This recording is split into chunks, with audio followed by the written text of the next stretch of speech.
Hello, everybody. Welcome to GNN. This is the GNN Star Wars show, and it's not the greatest title in the world, but you know what? We're going to leave that up to you guys. You guys figure something out and let us know what you want us to be called. But for right now, we're GNN, and we are discussing Star Wars. This is all Star Wars all the time, and we just had some big stuff happen. We had Book of Boba Fett come out. Andor is coming out. We've got Dark Acolyte coming out. We've got the whole Bad Batch series we can go through. We've got Visions. It's going to be amazing. And we'll do this every week, every Thursday night, around 8:30 Central Standard Time, and we'll go from there. But right now, I'm going to introduce everybody. To my left right here is Dave Vermillion.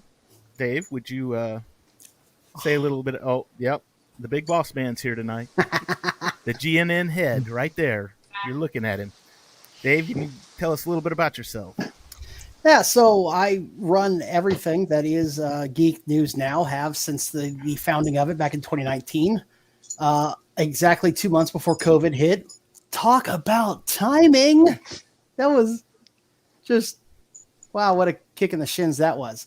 But I'm thrilled to be here at the beginning, at the inaugural pilot episode of this, what is going to be just a truly wonderful show, because you can't have enough Star Wars. You can't have enough talking about Star Wars, not with Disney constantly telling Lucasfilm, hey, we need more, we need more, we need more. And they're going to give us a lot more. So I'm just stoked to be here at the beginning of what is going to be our first step into a larger world. Excellent. Next, we've got my other side, Cam. He's down there in the bottom corner. Cam, tell us a little bit about yourself. Well, I am Cam of Cam and Focus. I have a YouTube show on the Geek News Now channel of the same name, Cam and Focus. I think we're getting close to hitting 1,700 subscribers, so that's really good. You know, we're growing by the day. As of right now, I've got new episodes coming out twice a month. I try to keep my content, fairly, varied.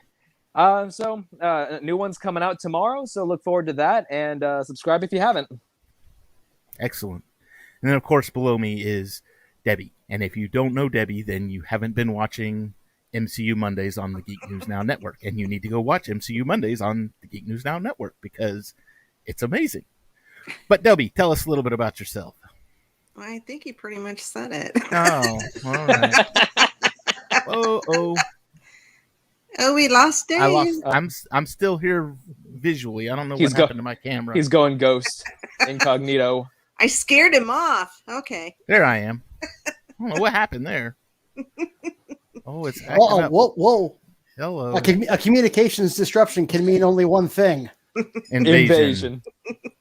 Although there are certain parts of Texas I would advise you not to invade. Yeah. Hang on just 1 second. I'm trying to figure out what's going on here.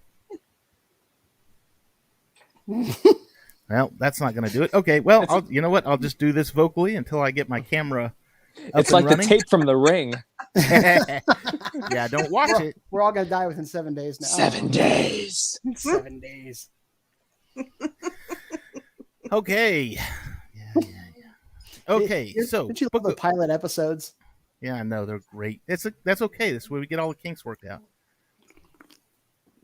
Hey, there he is. Hey, everybody's back. Wonderful. Okay, so Book of Boba Fett. Let's talk Book of Boba Fett because this was something that was teased at the end of the second season of Mandalorian. It was kind of a. I think this is the Boba Fett movie that everybody kind of wanted, but nobody ever made. It was, they were talking about all these solo movies, and I say solo movies, and solo being the solo movie, but no, they were talking about all these individual movies for these individual characters, and that was a long time ago. That was pre-Force Awakens, and I think, and Boba Fett was one of the ones that was, really, everybody wanted Boba Fett. Because Boba Fett is the coolest thing in Star Wars. I say that, but I agree with you. But everybody thinks he's the coolest thing in Star Wars. So now we've got this episode, and Boba Fett did make an appearance.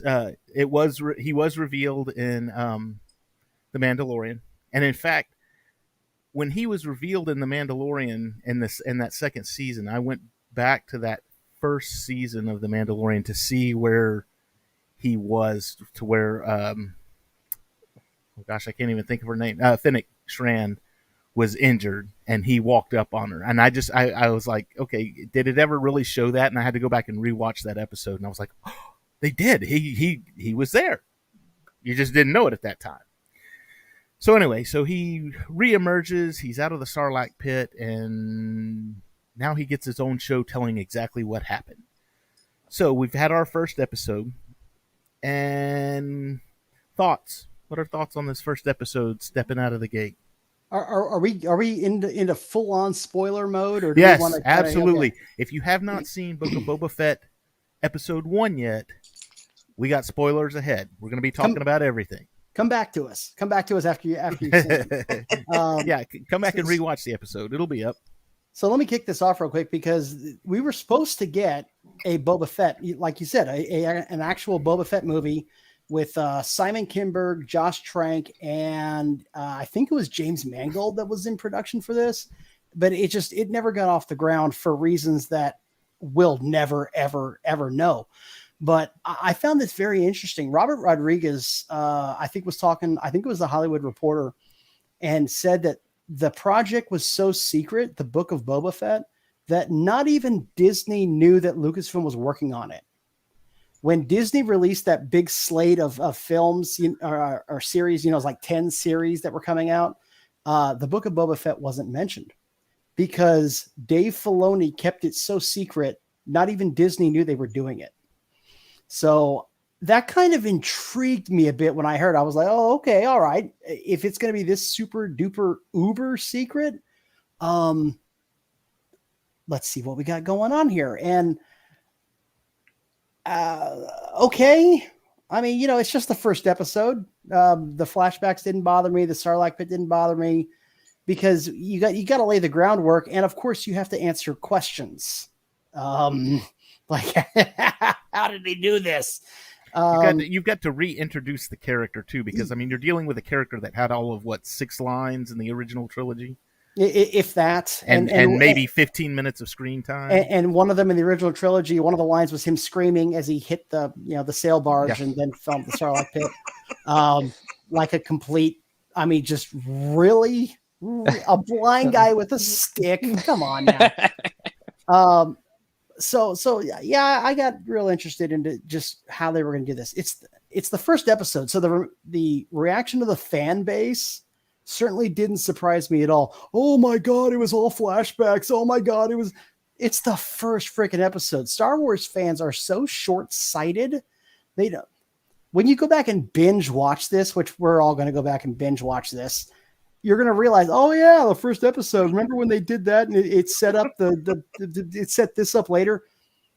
Come on, people. You got to let the groundwork be laid here. So I didn't hate it. I didn't love it either. I've never really been a big Boba Fett fan, and I never really got all the hype about it, even though, I've got. I was going to say, what's that behind you right there? Yeah, I know, right? That this guy, which is signed, by the way, by 2 Boba Fett actors. But it's still Star Wars, so I'm still going to collect stuff. I never really got the hype, but I'm interested in seeing how they flesh this character out. And finally now he gets to be his own person. And so I'm really interested to see where they're going to go with this. Go with the season. And I'm glad, by the way, they didn't just let all the episodes out at once. Let's take it one at a time so that, everyone gets to chew this over and think about, what the hell just happened. And of course, there will be people that will break this down frame by frame. You will see articles. Did you see the Easter egg? Oh my God. Did you see? Oh my God. The fan service. Oh my God. All these YouTube videos are going to come out that says 10 things you missed in this episode of Boba Fett. Oh, I'm surprised it hadn't come out yet already. Number 6 will surprise you. Yeah. Yeah, I know, right? But I think speaking to that, what you were talking about there, Dave, The Mandalorian had, on the first episode, it wasn't really a shock ending, but it was that ending to where that you saw the Baby Yoda at the time, and it was like, oh, there he is. But you saw him, and that was like, oh my gosh, I've got to tear this up because I need to find out what's going on here. And it really didn't have. Book of Boba Fett did not have that type of moment in the first episode. It didn't have a. It didn't have really a grab me moment to me. Yeah. Well, I think like you had said earlier. I mean, we're reintroducing the character.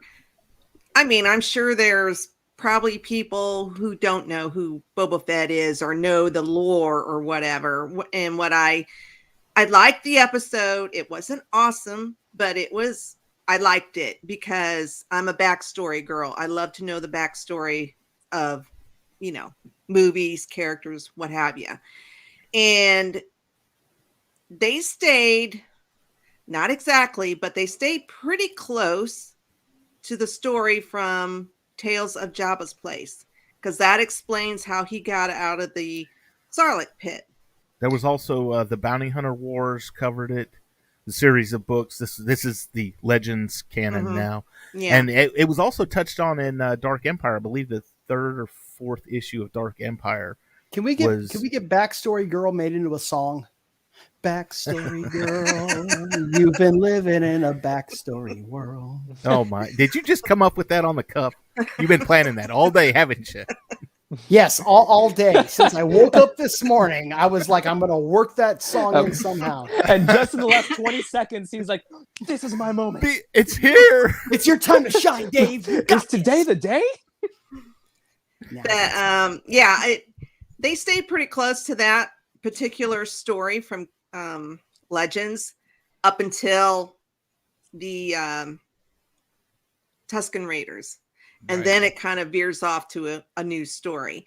But there was one particular scene that I'm not going to really discuss too much, but when they're out with the little Tusken kid. And they're digging up the water pods or whatever. Well, first they kind of peek over a hill to see what's going on with the smoke that was going on. And it reminded me of the book Kenobi, of what's going on in there. I don't know if any of you have read the book of Kenobi, but this is the new one. The Kenobi book. The Kenobi book just came out, which was also from Legends. The book of Kenobi, the book of Vader, the book of this. Yeah. Hey, you know what? We've got a Kenobi series coming out too. I'm kind of wondering, because this was a backflash scene. Right. So I kind of wonder if, Kenobi, I don't know. I'm just saying it. That scene reminded me of the Kenobi book. We shall now read from the book of Kenobi. But you know what though, and it's really interesting because Boba Fett really does have some ties, some far-reaching ties to Ben Kenobi or Obi-Wan, because in episode 2, I mean, he met him in episode 2 when he was just a child. So there's a he killed his he didn't. Mace got the dad, but he's still a Jedi. So he's still got this I don't know, it's like a wariness of Jedi, I would say, to where it's like I don't know if I can trust him or not. And I know this one, Kenobi, and we chased him through the asteroid fields and yes. Well, and the pictures speak.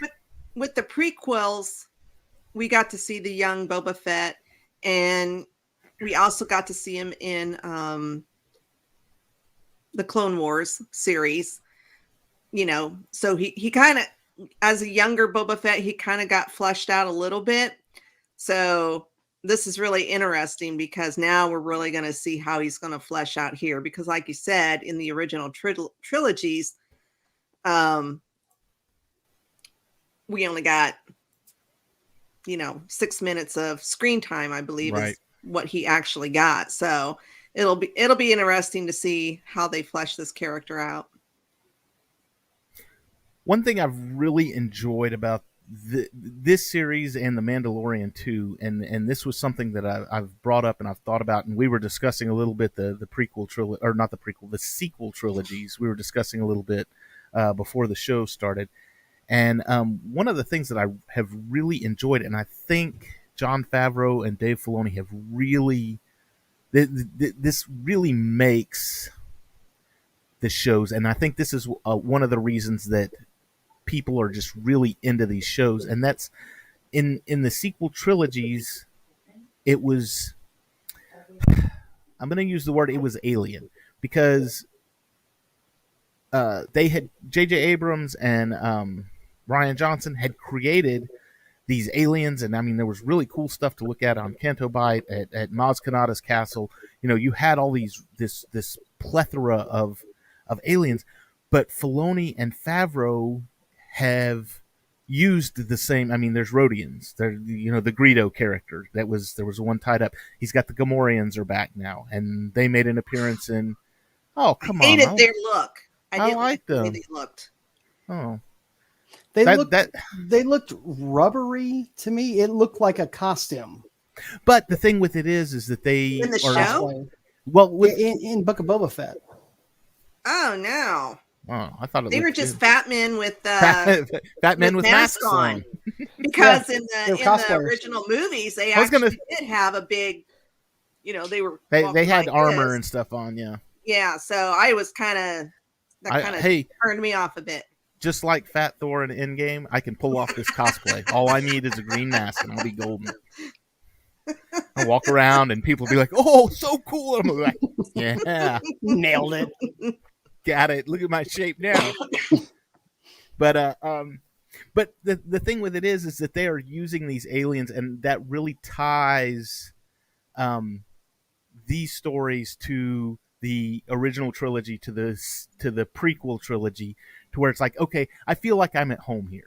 This is something that I am used to, and that I've enjoyed, and I've known since childhood, and I really feel comfortable in this world. Whereas you get into the sequel trilogy, and it's like they didn't use anything.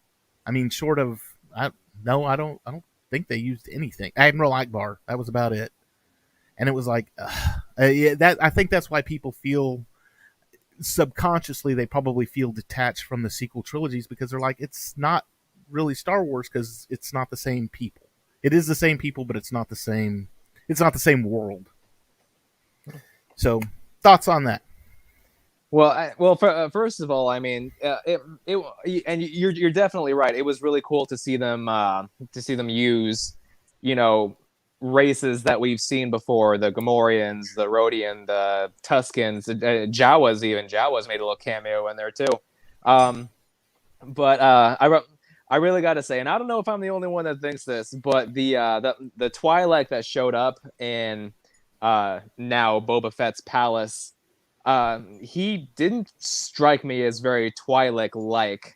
No, he was like a used car salesman. Yeah, even back in Return of the Jedi with Bib Fortuna, he still had that very alien-like appearance. And Twi'lek men are known for having sharp teeth and all this kind of stuff. He just looked like a guy with a headdress on, and like it was a small thing, but it kind of took me out of the moment. It was a little distracting. I was like, he doesn't really strike me as an alien. He's been Maybe he's a domesticated. hybrid. Maybe He's he a is. hybrid between a Twi'lek and a human or something. It's possible, yeah. No, he just. I'm going to agree with you that, and what was her name? Jennifer Beals' character. She was the same way. She had kind of the same thing going on, to where it A looked little like too polished, a little too smooth, a little too American politician sounding. yes. Oh, Yes. apologies, you misinterpreted. I'm so sorry. Let me blah blah blah. And Fennec had to translate his proper speak, and I'm like, look, I'm not watching this because it's C-SPAN. Okay, I don't need to watch the Armed Forces Subcommittee, give testimony, blah blah blah. I'm here to watch Star Wars. Okay, somebody shoot something. Okay, that's what we're here for. Yeah. Okay. then you had the flashbacks. You had Boba. Obviously, Boba is still not completely healed because he still sits in his back to tank every once in a while, and he has these dreams, and it's flashbacks to the way he was treated by the Tuskens, and I'm gonna assume that he was accepted after he killed the Sand creature that looked like the creature from the Black Lagoon. was it the creature from the Black Lagoon, or was it the Kraken from the Either old one, because I Harry thought Hamlin Lagoon, from the that's old? what I was thinking. I was thinking Gordo from Mortal Kombat. Oh yeah, No, there you go. Is he-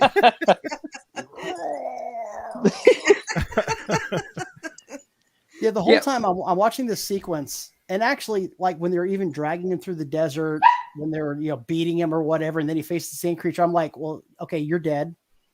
You're dead.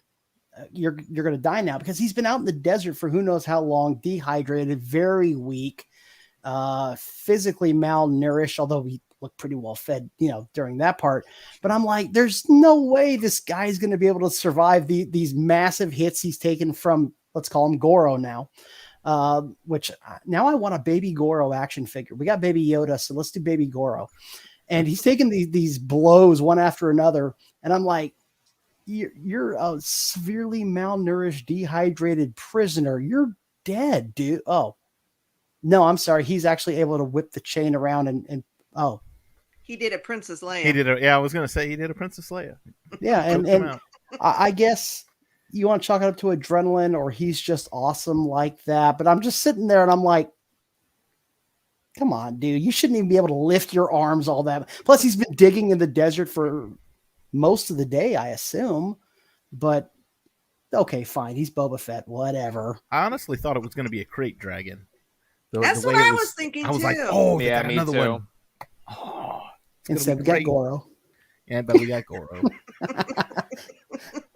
We got the reject from the Ewok movies. Oh my God, the Ewok movies. That's right. Oh my goodness. Yeah, we couldn't use this creature in the 1980s made for TV only Star Wars movies, but we can use him now. We have the rights. Yeah, Go ahead, Ken. and then eventually, like I give it maybe a week or two, you're gonna see a video or an article pop up where it says, relating to that creature, Book of Boba Fett uses old concept art from the Ewok movie. George Lucas signed off on it. He was there on set. Yeah. Whoa. Oh. And there'll be a picture of him looking. Looking thoughtful in the desert, which could be from he'll be like 40 years younger. With the guy with the pink shorts holding the boom mic up. Yeah, that's right. No, that totally happened just last week. Yeah. Look, there's Robert Rodriguez in the background. Where? No, it's blurry, but no, he's there. He's there. Hey, look at the hat. You see the hat? Which, by the way, Texas-born, San Antonio, native. There you go, Robert Rodriguez. Thank you. Represent. One of the things that whole scene reminded me of too, and I need to go back and watch The Good, the Bad, and the Ugly, where he was dragging Blondie through the desert the whole way, and I'm like, oh, look at that. Oh, it's a Good, the Bad, and the Ugly scene, and even to some point, Willow, when they had Mad Mardigan and Willow, and they were dragging them behind the carts. That was a mountain range, and it was cold, but I was waiting for the Lawrence of Arabia music to kick in, or the big panoramic. Oh yeah, or or for the Sand People to start singing "Dink Dink." Ding, ding, ding, ding, ding. No, ding. that would have been a Jawas. Ding. Come on now. Yeah, when they were stripping of the armor. Ding, ding, ding, ding, ding, ding, ding, ding, ding, ding, ding. Okay, so you mentioned stripping the armor. He got his armor stripped. He still had his underclothing there, but it was. Did you notice it bleached white? It was if you go back and watch, it was gray when he came out, and because of the sun and the sand and everything else, it had bleached itself white. And as a person who watches for colors and things like that, I'm looking at it going, oh, it just set him up as the good guy, because the good guys always wear white and the bad guys always wear black. And even though he was wearing black at the end of he's got his throne back and he's running things and he's in black. He started off in white. He started off as, okay, this is the good guy. They set this up as he's the good guy, and he's in white, and he's going to be the good guy. Now, all I'm thinking about now is when have I seen bad guys wear white? Matrix 2. There you go. Okay. Krennic. Krennic, Yes. yeah. Director Krennic. Kingpin. Stormtroopers. Oh, Let's not get into Stormtroopers. You know my opinion on Stormtroopers. Let's not get into that. We'll be here for too long. but anyway, that was just my thought. It was something that I had noticed, and I was like, oh, look at this. They're using colors in an otherwise colorless world because of, it's sand. And we don't like sand, and it's coarse and rough and Gets everywhere.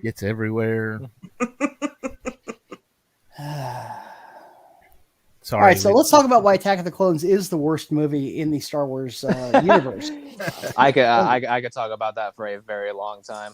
Oh my God, just the absolute worst. We'll have an entire show dedicated to episode 2. Oh wait, no, I'm sorry. There's also Rogue One. It's close between Rogue One and Attack. I'm not of the even Clones. gonna. No, Nope. I disagree. I'll have to fight you on that one. I think we have fought on that one. Once or twice. Well, yeah, okay. So one of the things that people don't like about Attack of the Clones is the dialogue. Something that I didn't like about this episode of Book of Boba Fett was the dialogue. I don't know if y'all agree with me on that one, but I thought that the dialogue was pretty poor, to be honest with you. Like, well, there wasn't a whole lot. well, no, there wasn't a whole lot, but what was there? It didn't. It felt very first draft to me. Like when the mayor of Mos Espa comes in, and Fennec Shan tells him that he's looking to have Boba Fett pay him, and Boba Fett's like, "I'm the crime lord. He's supposed to pay me." Like that just felt very. It felt way too on the nose. Or whenever he's whenever he's strung up and talking to the Rodian who's strung up next to him, he says, "Rodian, do you want me to cut your bonds?" I understand that they have to have a line of dialogue to convey the idea that he's offering to free the Rodian, but at the same time, asking if you want someone to cut your bonds, it didn't feel like. It felt forced. It did. It felt very forced. But between the sentence itself as well as the delivery, it just didn't feel right. Yeah, the Rodian's like, "Nah, bro, I'm good. Don't even cut my bonds." I'd rather sound the alarm. I'll sound the alarm. I'll let them know you're coming. Don't worry. It's prim. It's proper. It took me out of the moment. Can we talk about real quick how we're using words like? And this is, Mos Espa. This is like the back end wasteland of the galaxy, right? We've heard about that since 1977, and they have mayors and major domos. That's who was sent. It wasn't the mayor. It was the mayor's major domo. Which, first of all, I think that's a British term. So I'm not sure. It's not his representative. It's not his aide. They actually use the word.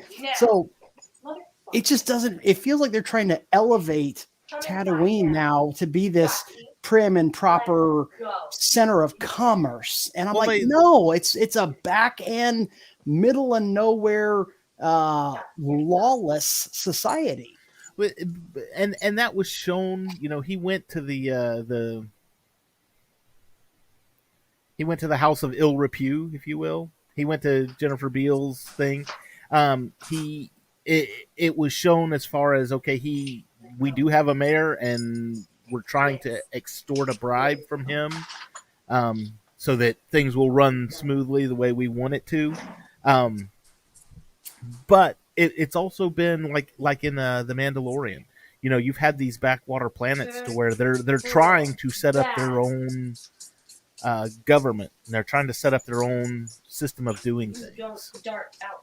Right, but I just don't know that I want my Tatooine to be elevated like that. That's kind of what we've been looking forward to. Is maybe Boba Fett is the one who brings order to this society, but it looks like it's already here. So, I mean, major domos and oh, can I wash your helmet for you? Oh, can I clean this up? It's just like, I don't know, because I go back to the dive of the space bar in 1977, and it's very Wild West. It's very, you'll be dead, and there's a saber fight, and nobody cares. The music starts. they all turn back around. Yeah, Han Solo Jedi business. Go back to your drinks. Yeah, Han Solo shoots first. Oh, there's another episode 2. But it's somebody else's quote in episode 2. It's Han Solo shoots first, and this is for the mess. And now we have major domos, and we have this, I hate to use the word again, prim and proper order to society, but I'm like, that's not really what I was signing up for. I wanted to see the lawlessness of it all. Well, I feel like the idea that they were going for was that one small area is an area of respite where people can go to take a load off, I guess. But at the same time, it brings it back to, they have cantinas where people can go get a drink. What sets this place apart from that place? But what it comes down to is just the feel of it all. Tatooine is supposed to be a very gritty, very lawless, and very every man for himself type of deal. But then this just feels like it honestly almost feels like a strip club. and you walk in and people come up to you asking to clean your helmet. It felt a little off. I kind of understand why something like that would be included. It's just my main complaint about the episode as a whole. It's just a lot of these ideas and stuff that they convey just feel off. Yeah, I'll tend to agree with you, just because the episode itself seemed off. Now there are some points of it, like Dave was saying about the major domos, and that's not the way you want your Tatooine. I mean, Return of the Jedi, Bib Fortuna, what was he? He was he was Jabba's major domo. But that's just it though. He was just the mouth. He didn't have a title. He didn't have. We don't really know what his title was, other than "Please don't kill me. I'm just gonna do my job here." We didn't need to know that he's the major domo. Just say he's the representative. Say he's the aide. Say he's a secretary. I don't care. But going back to what Cam was saying about the whatever we're gonna call it, the House of the Rising Dual Suns. When they talked about the helmet and you want this service or do you want that, I'm like, okay, what's the soup of the day? Can we hear about your meal specials? What's are we at happy hour right now? Is it happy hour? Is there a BOGO going on? I mean, let's talk. It didn't feel like Tatooine to me. It just didn't. It just feels like they're elevating it rather than it being the lawless thing that it is. I got to duck out, guys. But I mean, I think we're off to a great start here. This is wonderful, and I'm very excited to see where this is going to go in the future. So, looking forward to more shows. Looking forward to having you. Okay, so in case you didn't know, that was Dave. He runs GNN. He's the head. He's the big guy, the head. He's the major domo. He's the major domo. Do we want to go that far? Oh God, I hope he hears that. So the Sarlacc Pit, him escaping the Sarlacc Pit. I want to go back to this because I had an issue with the Sarlacc Pit, and I don't know if I had reason to have an issue with it. And maybe you can help clarify, but he was fighting his way out, and he came across a stormtrooper in there. That was the only other being that we saw that was in there. Not saying that there weren't others, but why a stormtrooper? He got swallowed with Tyrant. Yeah, he got with all of Jabba's, entourage, his weak ways and whatever else is, So why a stormtrooper? Well, I think the implication is that the stormtrooper got swallowed up at some point in the past. I mean, Lazy writing because he had access to the oxygen. Now that's just lazy writing. He needed the oxygen. well, yeah. I mean, he had to get air somehow, I guess. They should have thrown Darth Vader in there. Yeah. At the very end of the Sarlacc stomach, you just see a lightsaber ignite. Ah, Rogue One callback.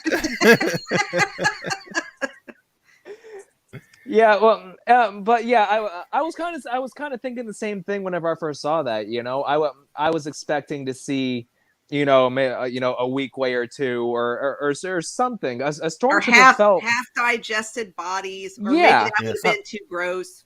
Yeah, I mean, I was hoping that they were really gonna go for it. You know, I mean, the stomach of a Sarlacc. You know, you're slowly digesting for 1,000 years. You're Uh-oh. We lost Cam. What happened? I don't know. We lost him. But he's right. You're slowly digesting. I want to see more bodies.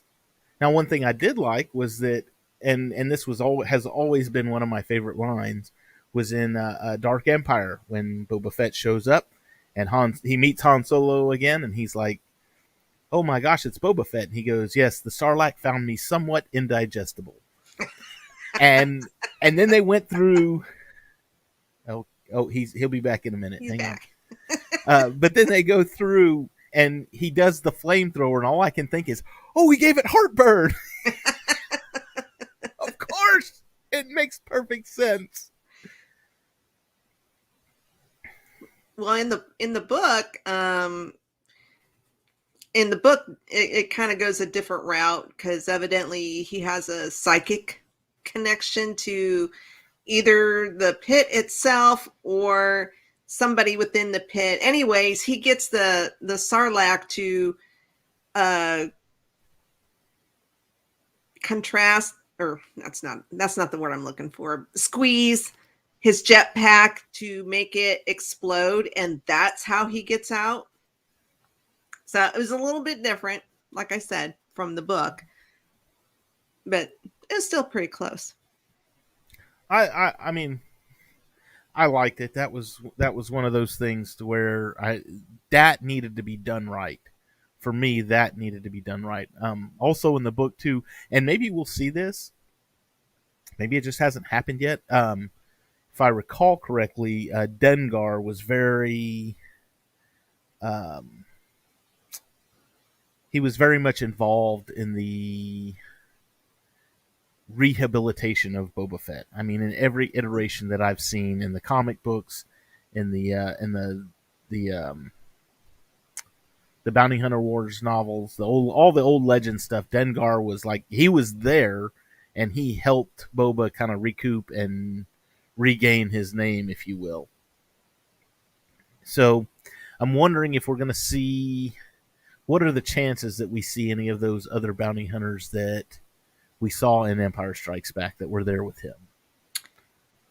And I think there's a pretty good possibility because if they keep going with flashbacks, I mean, I hope they don't do it every episode, and I hope it doesn't take up the majority of the episodes.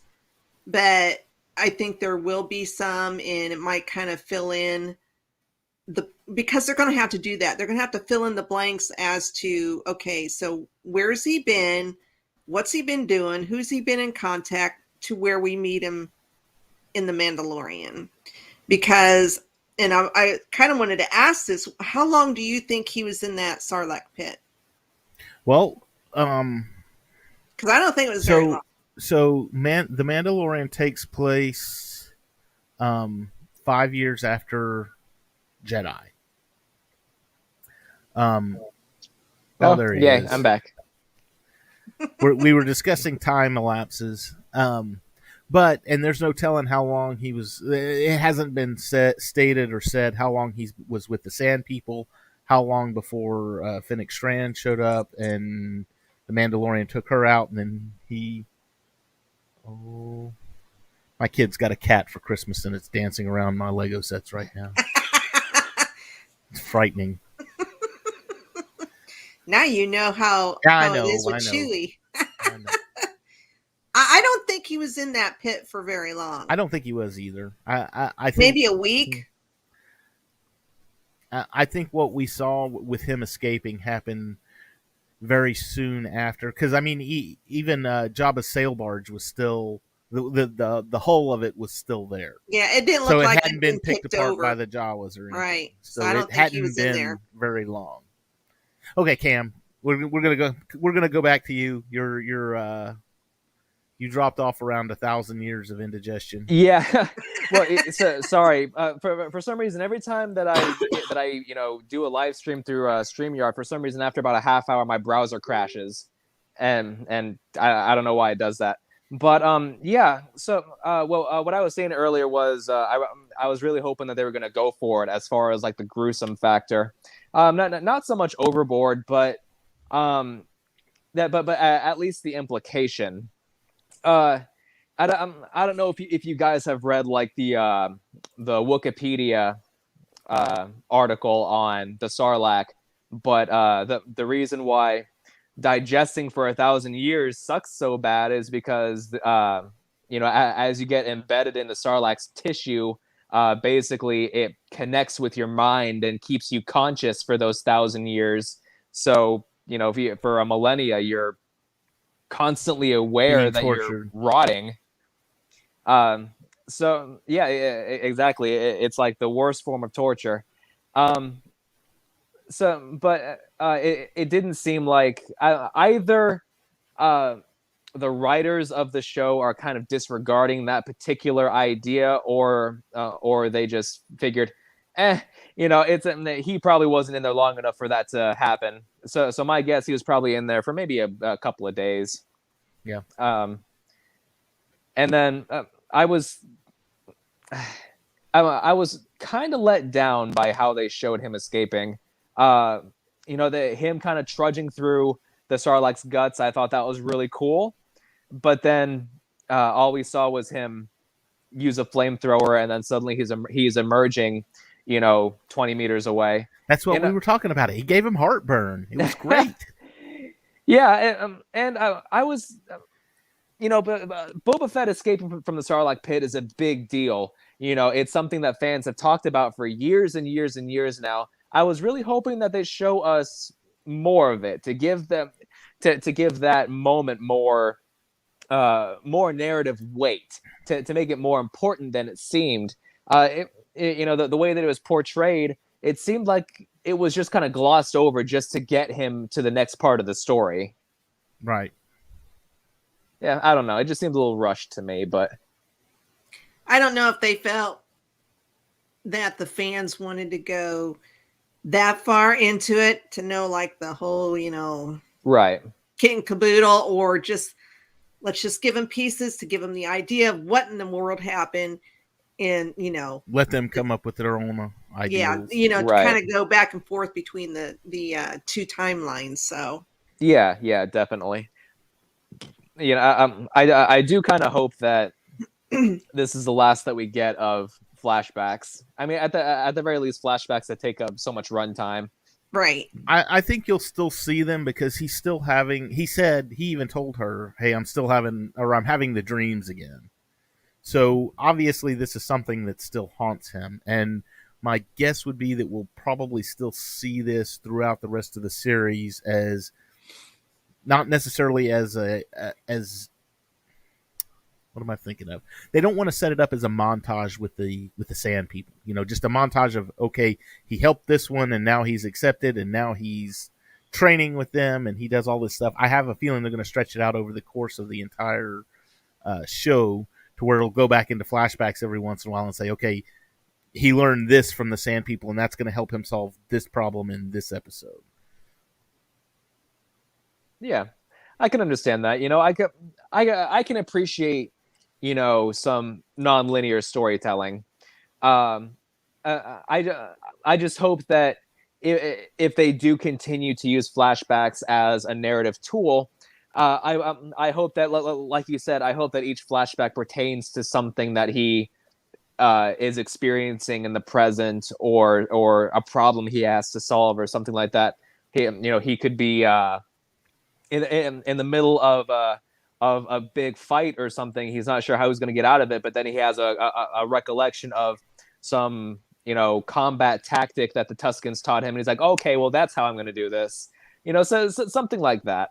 I don't mind flashbacks. I mean, I like the movie Ninja Assassin, and that movie is basically 60% flashback.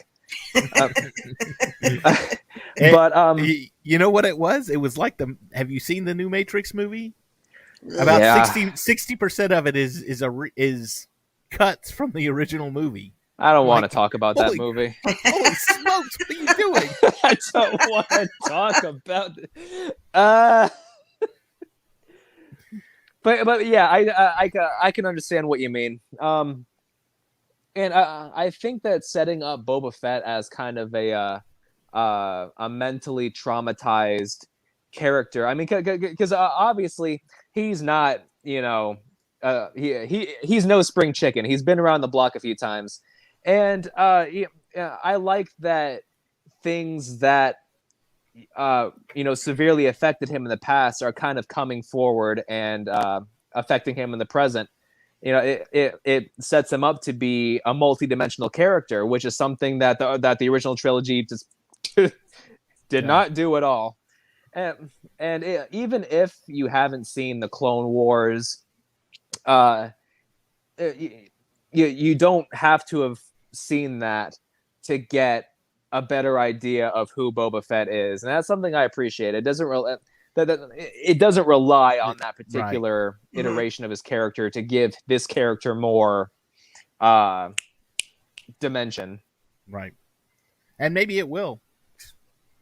I'd like to see Daniel Logan come back. Daniel Logan playing a young Boba in a flashback. I think that would be. I mean, he voiced him like you said in the Clone Wars. He came back and did the voice again, which was great. It's like, okay, tie everything together. Yeah, but that would be a flashback I'd like to see. I'd like to see Boba Fett putting on the armor for the first time. Yeah, that would be like taking a up really the mantle. Big moment for his character. I'm anxious to see. I haven't heard. I've seen a lot of rumors, but I'm anxious to see too if they use the name of his ship. I'm gonna say it, Disney. Slave One. Slave One. There, I said it. Are you happy? Enjoy it, you censors. Are they going to call it Slave One, or are they going to call it Fire Boba Spray? Fett Starship. Boba Fett Starship, And Fire Spray, that's like saying, okay, well, we're not going to call it the Millennium Falcon anymore. We're going to call it a YT-1300. Yeah, or YT. And it was like, you're just calling it the make of the ship. That's not a name. Oh, boy. But I'm anxious to see if that comes up at all, or if it's just they don't ever say it, but you kind of know that's what they need to do. We won't say it, but you know what it is. You know what it is. It could be like a Deadpool giving you the finger moment. Boba Fett breaks the fourth wall. It's like, we got to go to my ship, the Slave One. Take that, studios. So okay, so this one ended with these what were they? These ninjas with the Gungan shields. That's the best way I can think to describe them. And that's what I thought of too. As soon as they popped up, all I could hear was Captain Tapos going, "Starting up the shields." Well, honestly, when that first one appeared, that's what I was like, oh my gosh, it's like an anime. Because you would see that in an anime, the guy walking down the street and then something zips behind him and you're like, oh, that's the bad guy ninja coming to get him. And I was like, oh, okay, they're going anime on us here. All right, that's cool. And then there's like a group of them. It's like a bad James Bond movie. Oh, we've got the ninjas. Okay, go with the ninjas. What do you got? So do you think it's another crime syndicate that's trying to move in? Maybe Crimson Dawn. That would be if they brought, because they've been talking about bringing back Kira Yes. from I from remember the that. Solo movies, and they did bring her back. Her character was the comic books just did a big series that covered all the different issues of the War of the Bounty Hunters, basically, and I bought like every issue for the War of the Bounty Hunter. In fact, one of the issues that I've got an autographed copy of an alternate edition, which was really cool. Nice. I got the artist to sign it. But anyway, all that aside, they brought her back for that. She was involved in that War of the Bounty Hunters that happened within the comics. So, could they be bringing her back? Could she be our main antagonist? It'd be interesting to see. See her and Fennec Shan duke it out, maybe. The only issue that you have is that when she left Solo, that happened 10 years prior to A New Hope, and Something this happened like that, yeah. And this happens 5 years after Return of the Jedi. So you've got the 10 years, and you got 13 and 16, and so you got to age. What's her name? Like 21 years. Carrie Russell. Amelia Clark. Carrie Russell. I'm sorry. Yeah. Carrie Russell was that one. One chick from Rise of Skywalker. I don't recall her name at the moment. The love interest for Oscar I was Isaac. my movies. Yeah, it would be good to see her come back, because it kind of, in the movie, it kind of, left it off that, her and Maul were.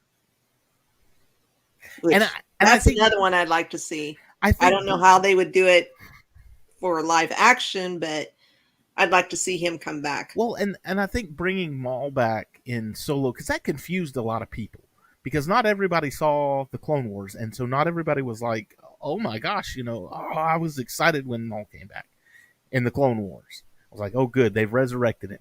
And then they show him in the movies, and people are like, what happened here? And it's like, didn't you watch the cartoon? No, I don't watch the cartoons. I only watch the movies. So to have Kira come back and kind of explain Maul, where he came from, and then obviously, like in Rebels, where he ultimately met his end, I think that would be a story worth exploring. I mean, even if it's just Kira's the bad guy, and she says, "Oh well, Maul did this, this, and this, and he built it to what it is," and even if it's just a side note kind of thing, you don't necessarily need Ray Park back, but it would be nice. Yeah, I'm kind of rolling through ideas for how that could go in my head, and I'm thinking, how fan servicey would it be to have Kira come back and she fights Fennec Shand using one of Darth Maul's lightsabers, the double-bladed one? Well, yeah, because he was killed on Tatooine, so presumably his lightsabers would still be there. And if it is Crimson Dawn that's coming after them, it's like, we're gonna tie this in somehow. What if she's using his lightsabers?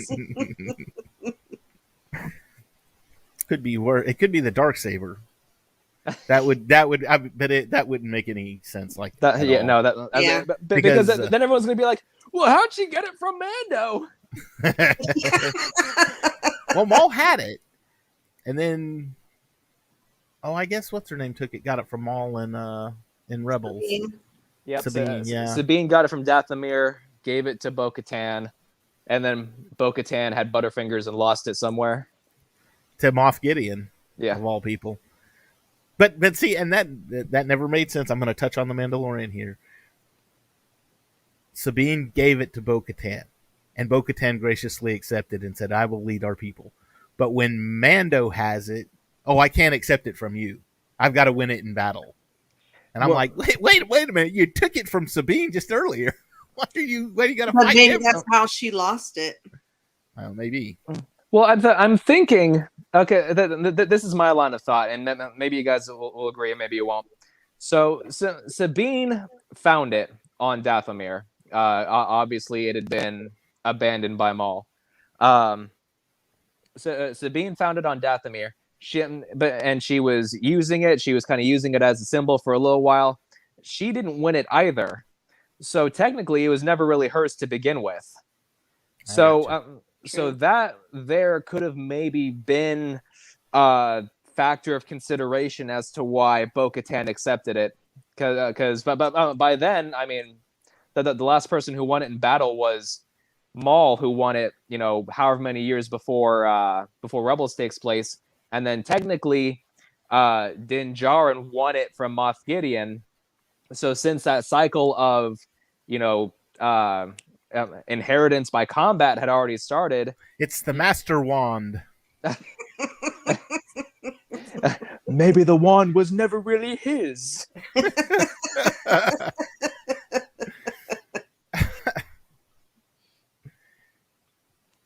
I don't know.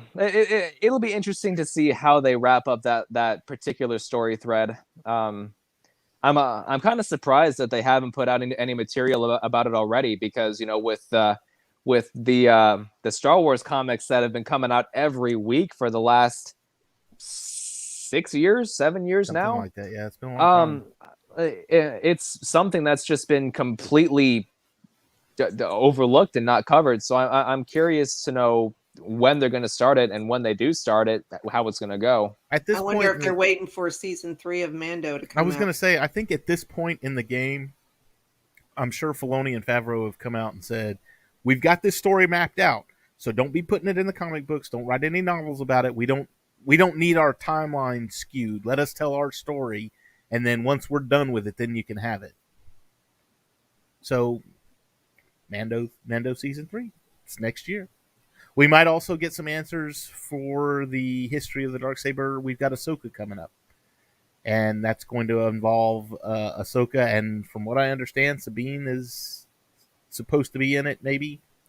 So yeah, I don't remember the name of the girl that got cast for it, but what we have an actress for Sabine now for live action, and I want them to find Ezra. I hope he's dead. You hope he's dead? I hope he's dead. They launched. He was in he was on the bridge of a Star Destroyer with the windows smashed, and they launched into hyperspace. He is dead. Him and Thrawn both. No. Yes, I said it. Yes, I said it. You can crucify me later. No, I don't want Thrawn gone. Ezra, I had a love-hate relationship with him. Sometimes I liked, like in the beginning, he was kind of like Ahsoka. God, I hated Ahsoka in the beginning of Clone Wars, but then, you grew to love her. Ezra kind of went that route, but he still did stuff that just pissed me off, and I wanted, to bitch slap him a couple times. But, so I'm kind of iffy on if they find him, but I'm sure that's going to be the whole thing on Ahsoka, is finding Ezra, and I hope to God Thrawn. Well, she's looking for him. Mm-hmm. She made mention of that in the episode of The Mandalorian that she was in. And honestly, Debbie, I'm right with you as far as Ahsoka goes. In fact, I was not a fan of Ahsoka all the way up until the last 5 episodes of the Clone Wars. The Siege of Mandalorian, that was the only part of the Clone Wars that I liked her in, and that was what made me like her character. All of the previous seasons for the Clone Wars, I was just like, I want this person to go away. In fact, I was looking at it going, I know Order 66 is going to happen. She's got to die. She's got to die for Order 66. And then they got rid of her before it happened. And I was like, dang it. Come on. It took me about 3 seasons, maybe a little bit into the 4th season before I really started liking her, and I really liked the way they were going with her character, fleshing it out and her whole story arc. So I didn't hate her for most of Clone Wars.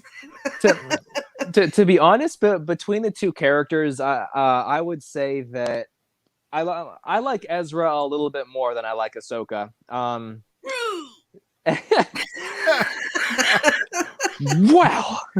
I never.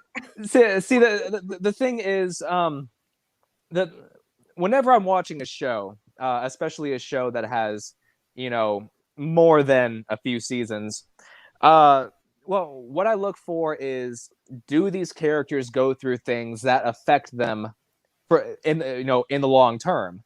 Mhm. Because that's what character growth is. You don't want to watch a character go through something, they learn a lesson at the end of it, but then that lesson never comes up again or is never applied again.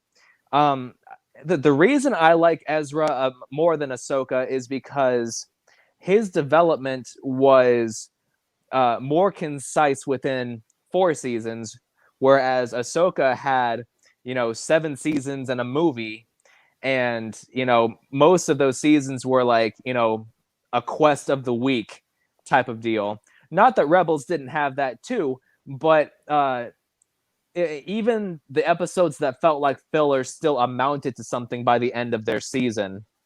And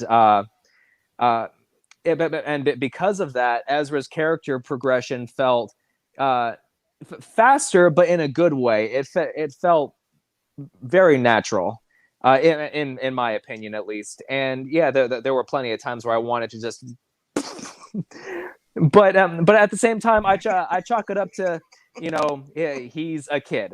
He's gonna do dumb stuff.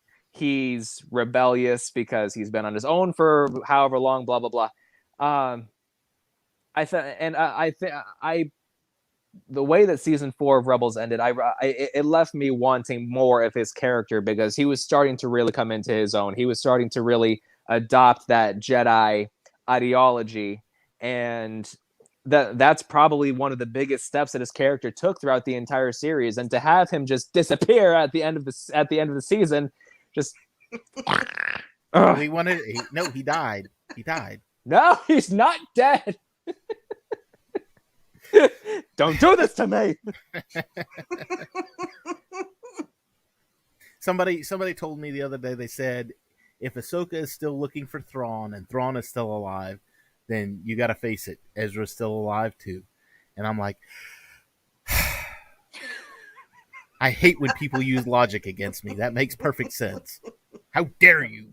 Well, I think that the way that I hate predicting and I hate speculating, but the way that I think that they might take that is presumably whenever Ezra and Thrawn disappeared into hyperspace, they ended up like off in the unknown regions.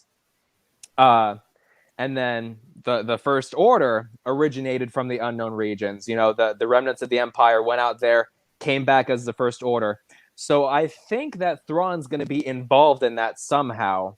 Bringing the First Order around. Yeah. I don't think that once the First Order is formed, he's going to continue to be involved, because he's not brought up or mentioned in anywhere that I know of, as far as like the sequel trilogy movies, the ancillary material like the books and comics and stuff that are all around that. I don't think he's mentioned.